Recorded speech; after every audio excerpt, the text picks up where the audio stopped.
Once upon a dream. We're all mad here. A month passed.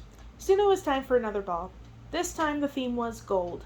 People assumed it was the bright metal kind, and coins and necklaces, but that wasn't the sort of gold Aurora was imagining.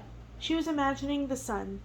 She tried not to think about it. She tried not to wish for it. She tried to be like Liana, thankful and grateful just for being and there being a sun somewhere up in the sky at all.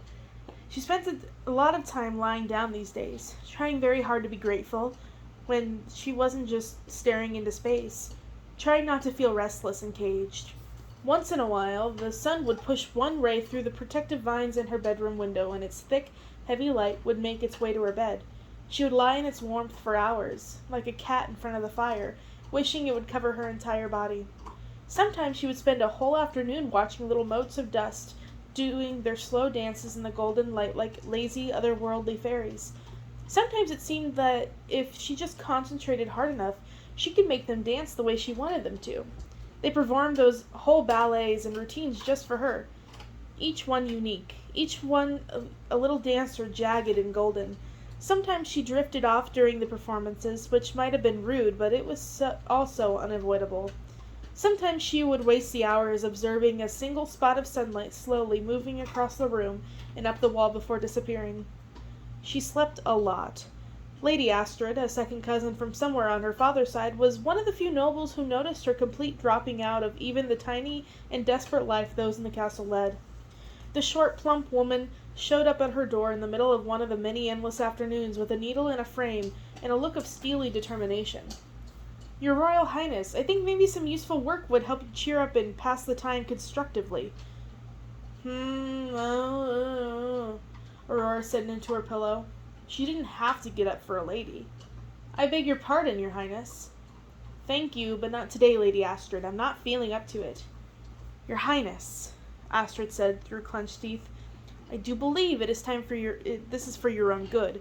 Prithee get up off that bed and start acting like a princess and not a lazy, spoiled brat." Aurora sat up to that, shocked. "If the Queen's servants heard you speaking to me that way, you would be thrown into the dungeon." "Fat lot of difference that would make around here," the other lady said pleasantly. "And there aren't any around. Thank heaven for small miracles. Now, are you coming? There's no seat in here comfortable enough for my robust, aging backside." And Aurora, whose basic mode of being was to not do anything, or to do whatever she was told for want of any good reason to do otherwise, followed Lady Astrid meekly to the closest study. It was a slightly more interesting way to spend time than staring into space, despite the little pricks of blood on the cloth and the countless times she had to squint and rethread the needle, and the general mess she had made for the piece. Fortunately, it was just a sampler, nothing fancy. Eventually she got into a groove and made little rows of knots that weren't too terrible. "You do this every day?" Aurora asked, frowning at where the needle was stuck in the backside of her cloth.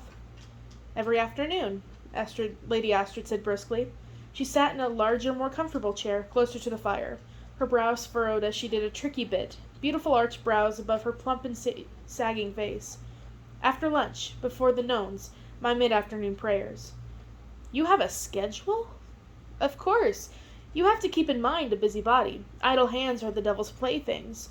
Rise, dress, stretch, matins, breakfast, a brisk walk around the castle for digestion, lauds, mid-morning snack if it's available, a visit with some of the older residents, or laundry inspection, mending, etc., terces, perhaps a little liturgical discussion with Lady Carlisle or Marquis Belloc.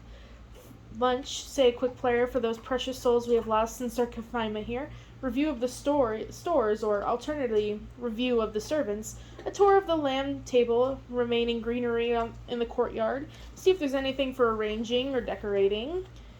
"Goodness," the princess said, "you have every minute of the day planned." "I would go mad if I didn't," the lady said, half under her breath. "And more people would do better if they did," she added pointedly. The princess paused in her work and bit her lip, regarding the funny little woman. Some of the nobles, like Brodeur, had fallen into strange excesses during the confinement, which everyone tried to keep Aurora from hearing about.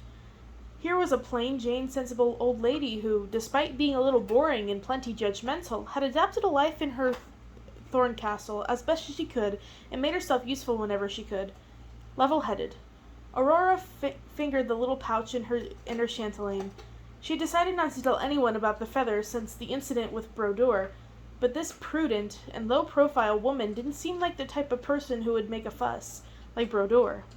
After a moment, she came to a decision and pulled out the feather. Lady Astrid, what do you think of this? And for once, the lady looked astonished. Her face softened when she saw it, crumpling into something like wonder.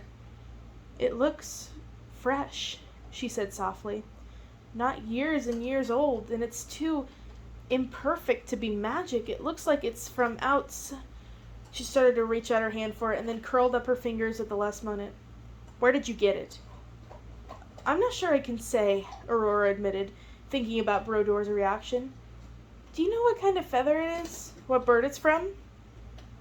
Do I seem like some sort of expert on animals? On birds and other winged things? Astrid asked sharply, regaining her composure. Since it cannot be from the outside, I'm going to assume it's from a pigeon or one of those other flying rats that haunt the Bailey. She went back to her work. Aurora looked at the feather glumly.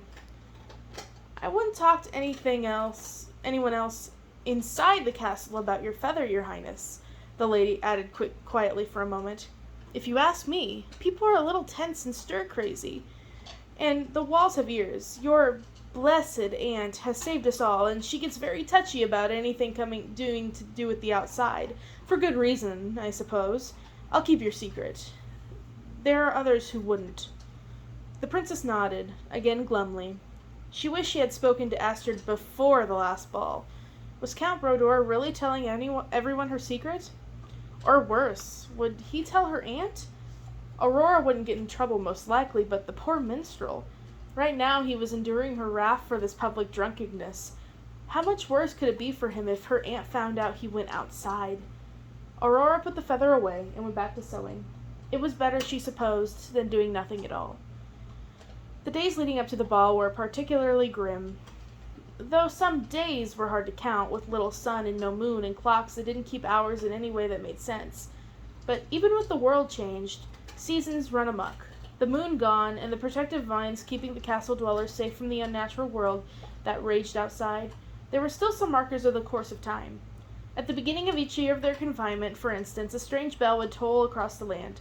Once or twice a day, for several days, it would strike, its reverberations lasting for hours at a time, gradually increasing and echoing in the corridors until everyone was fairly shaken and crazed.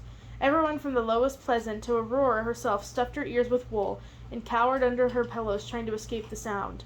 Even Maleficent seemed to be gritting her teeth and on edge. The passing of weeks would be observed by keeping careful track, or observing how the queen herself waxed and waned. By the end of each ball she was healthy, energetic, and her magic at its most powerful. For many days after, meals were interesting and fantastic. New diversions were summoned, clothing was refreshed, and the stores all restocked. Everyone rejoiced, and life in the Thorn Castle was bearable for a while.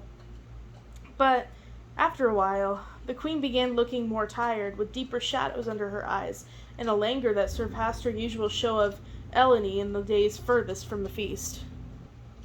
Meals were still served, but the food was gray and bland and hard to remember. The fires and candles and lanterns, all burning with magical fuel, dimmed. People clustered closer to them and went to bed earlier, terrified of the thought they might go out entirely. Between the constant grayness of the keep and the strangely forgettable meals, time lost all meaning entirely, and people began to lose any remaining hope they had. They flitted through the halls like ghosts, silent and gloomy. Even this was when they finally noticed that someone had disappeared from their dwindling ranks and found the body of someone who just couldn't take it anymore. At these times, when morale in the castle was at its lowest, when even the peasants seemed to give up on their little gardens and things grew dusty for lack of a servant's care and no one reprimanded them, no one had the energy. At these times, Maleficent would ask Aurora to sing. For everyone. All would gather in the great hall, nobility and royalty in front, of course, on chairs and cushions arranged for them. Behind them were lesser nobility and the remaining artisans, merchants, and freemen on stools and rugs. Then the villeins and peasants and servants, wherever they could fit themselves. They all forgot their hunger, their confinement, their growing insanity, the moment her voice rang out its very first note. The princess sang for hours, for everyone, at a time when she least wanted to see anyone, much less sing. I can't do it this time, Liana. Aurora sat slumped in her pink cushioned chair, her hair around her in every slight tangles, which was as messy as her handmaidens ever let it get. Liana regarded her princess with impassive eyes. She was the only one who seemed unaffected by these doldrums and had little patience for those who were.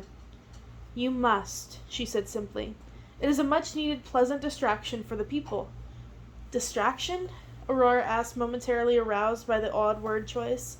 Liana shrugged impatiently. She picked up her brush and began brushing. From their depression, or sadness, or whatever it is that has you people so low, and besides being just nice things to do, your queen asked you. You should obey. Happily. I know, the princess sighed, slumping again. I just hate it. I hate standing in front of everyone. Singing. Singing is just something I do, for me. I feel like I'm on display up there. You are on display, Liana said with her usual bluntness. You are their beautiful princess, a shining beacon of hope. You were given beauty and song and a royal title and absolutely gorgeous hair. Being on display is one of your duties. And speaking of hair, she picked up a single long golden lock and began to systematically brush it. I didn't ask for these things, Aurora mumbled.